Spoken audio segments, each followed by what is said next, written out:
제 손에 있는 이 물체는 세상에서 가장 가볍고 밀도가 낮은 고체입니다. 하지만 제 손가락으로 가하는 작은 압력에도 에어로젤은 수천 조각으로 깨지고 먼지가 됩니다. 그런데 놀라운 점은 에어로젤 입자를 몸과 같은 표면에 바르면 100% 완전 방수가 된다는 사실입니다. 게다가 이 먼지는 새로운 잘 부서지지 않는 폼 형태의 에어로젤 복합물을 만들어서 보호가 필요한 극한 상황에서 활용될 수 있습니다. 에어로젤은 다양한 형태로 만들 수 있습니다. 99% 공기로 이루어졌기 때문에 에어로젤이 내는 소리를 추측할 수 있으신가요? 표면에 떨어지는 빈 캔처럼 금속적인 소리가 납니다. 에어로젤은 정말 놀라운 물질입니다. 존재하는 가장 낮은 열전 도성을 가진 고체이자 우주에서 최고의 단열재입니다. 나사가 화성 탐사차와 같은 우주선을 단열하는 데 사용하는 물질이기도 합니다. 무엇으로 만들어졌나요? 99% 공기입니다. 이 경우에는 나머지 1%가 비정질 실리카입니다. 이 기공들의 크기는 몇 나노미터에 불과합니다. 비교를 해드리자면 평균 기공의 크기는 인간 머리카락 두께의 10,000분의 1 정도입니다. 네. 에어로젤의 단열 능력만이 유일한 놀라운 특성이 아닙니다. 이 물질은 친수성과 소수성 특성을 모두 나타내기도 합니다. 어떻게 이게 가능하죠? 에어로젤 가루를 물에 뿌려보겠습니다. 에어로젤이 가라앉지 않는 점을 주목하세요. 장벽을 형성하듯이 표면에 떠 있습니다. 물에 넣어볼게요. 물에 들어가고 있어요. 에어로젤의 초소수성 덕분에 성냥은 여전히 건조하고 타고 있습니다. 와, 놀라워요. 보세요. 숟가락이 완전히 담겨 있는데 여전히 완전히 건조하네요. 이제 가루를 좀 발라볼게요. 제 몸 전체에 바르면 어떻게 될지 궁금하네요. 방수가 될까요? 와, 멋지네요. 정말 대단해요. 이 구형태의 물방울들은 제 손에 직접 닿고 있지 않아요. 제 피부와 물 사이에는 에어로젤 분말층이 있습니다. 손 전체로 해볼게요.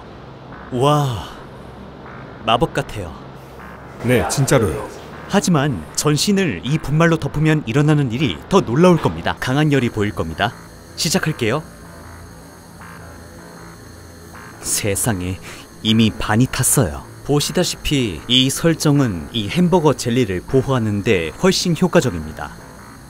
그리고 여기는 연기가 나네요. 차이를 보세요. 이 단열재가 정말 그렇게 좋다면 우주선 단열에 사용되면 왜 지구상의 모든 것에 사용되지 않나요? 건물부터 의류까지요. 아주 중요한 문제가 하나가 있습니다. 만약 눌러보시면 좋아요. 아름다워요. 에어로젤의 도전 과제는 이 물질이 매우 취약하다는 점입니다. 저희 오로스랩스나 솔라코어에서 하는 일이 이것입니다. 이 물질을 어떻게 하면 부서지지 않게 만들어서 어떤 응용에도 사용할 수 있게 할까? 그렇게 떠올린 해결책이 이건가요? 맞습니다. 네, 이건 에어로젤과 결합된 폐쇄형 셀폼입니다. 폐쇄형 셀폼은 작고 밀폐된 공기 주머니로 구성된 실리카 물질로 만들어집니다. 화염 방사기 실험을 진행하고 제 전신에 사용해보기 전에 이 폼으로 작은 실험을 해보겠습니다. 이거 떨어지면 손을 바로 빼야겠네요. 네.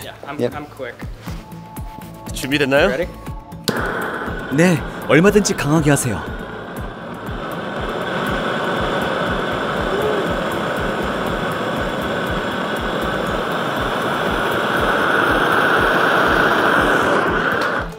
그럼 여기 자국을 볼 수 있어요.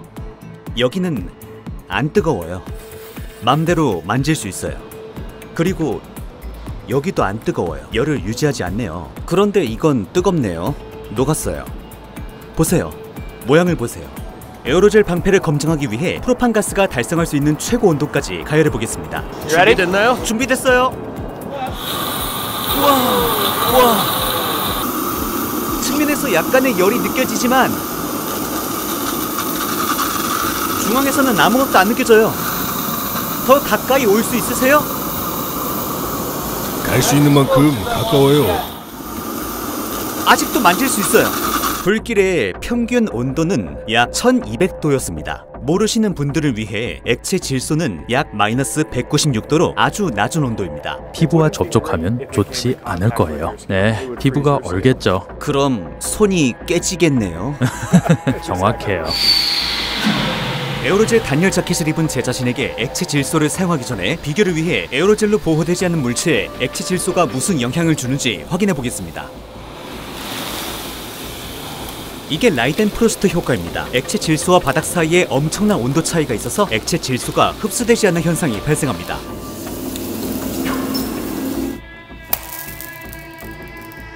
다음 아이템은 파슬리입니다. 이번에는 담그는 대신 액체 질소를 직접 뿌려볼 것입니다. 이 닭고기 조각에 무슨 일이 일어나는지 관찰하겠습니다.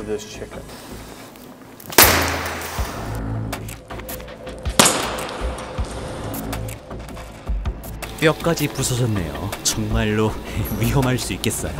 엄청 위험해요. 제 뒤에 있는 마이크가 액체 질소를 직접 제게 뿌릴 준비가 됐습니다. 오케이, 준비됐나요? 5, 4, 3, 2, 1.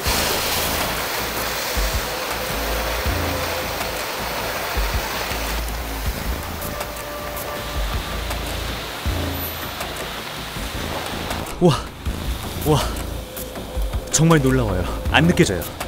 바지에 조금 떨어져서 조금 느껴지지만 괜찮아요. 그런데 상체는 아무것도 안 느껴져요. 트릴리움 호수 근처에 있습니다. 이 얼음이 호수 전체를 덮고 있습니다. 에어로젤 입자를 몸에 바르고 물에 들어가 깨끗하고 건조한 상태를 유지할 거예요. 건강 문제는 없으세요? 아니요. 오늘 컨디션은 좋나요? 네.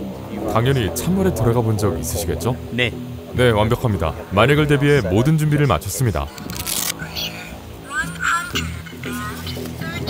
양동이에 실리카 에어로젤 분말을 담았는데 이 분말을 균일하게 제 전신에 바를 겁니다. 물속에서도 저를 건조하게 유지할 수 있는지 확인해 보겠습니다.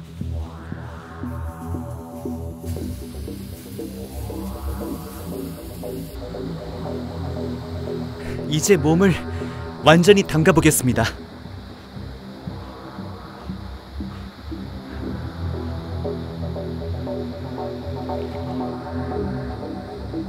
완전히 건조해요.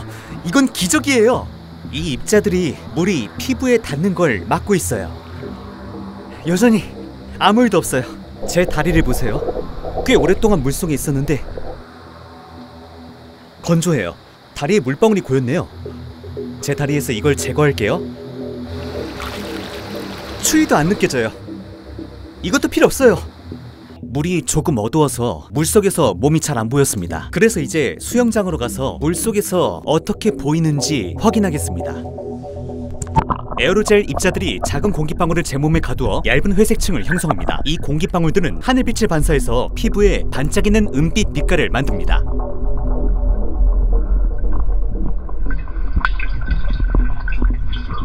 다리에서 몇몇 공기 방울들이 떨어져서 물 표면으로 올라가는 것을 볼 수 있습니다. 피부에 닿는 공기는 물속에서 더 가벼워지는 느낌을 줍니다. 완전히 건조해요.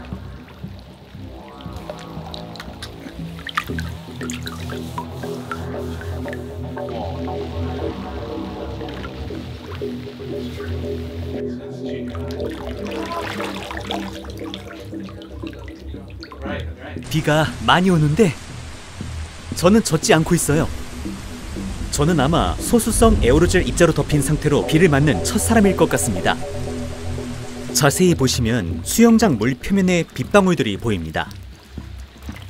이건 수영장 물과 빗물이 만나는 지점에 에어로젤 층이 있다는 뜻입니다. 제 몸에 발랐던 에어로젤 분말은 소수성이었던 반면 이건 친수성입니다. 이 에어로젤에 물을 떨어뜨리면 일어나는 일을 보세요. 작은 스펀지처럼 생각하세요. 자신의 무게의 25배를 흡수할 수 있습니다. 이 종류의 에어로젤은 공기 중에서 습기를 흡수할 수 있어서 박물관에서는 유물을 보호하거나 습도에 노출시키지 않고 의약품을 안전하게 보관하는 데 사용됩니다. 마지막으로 에어로젤의 나노 기공은 심지어 가시광선보다 더 작습니다. 가시광선의 파장은 380에서 750 나노미터 사이지만 에어로젤의 기공은 20에서 40 나노미터 사이로 매우 작습니다. 더 짧은 파장에 비친 청색, 보라색, 자외선 빛은 에어로젤과 충돌하면 산란됩니다. 이로 인해 에어로젤이 청색으로 보이고 이는 하늘이 청색으로 보이는 이유와 같습니다. 이 현상을 레일리 산란이라고 합니다. 에어로젤을 가장 짧은 파장을 갖고 있는 자외선에 노출시키면 빛을 더 잘 산란시키고 결과적으로 에어로젤이 불투명하게 보입니다. 이제 모든 빛들 중에 가장 긴 파장을 가진 적외선 빛으로 전환하면 에어로젤을 완전히 통과해 하늘을 보며 들어올릴 때 에어로젤이 노랗게 보이는 이유는 햇빛의 긴 파장인 노란과 빨간 빛들을 통과시키기 때문입니다. 특히 밝은 햇빛 아래에서 더 명확히 보이죠. 제 채널을 구독하시면 이런 다큐멘터리를 더 많이 볼 수 있습니다. 루히 채넷이었습니다.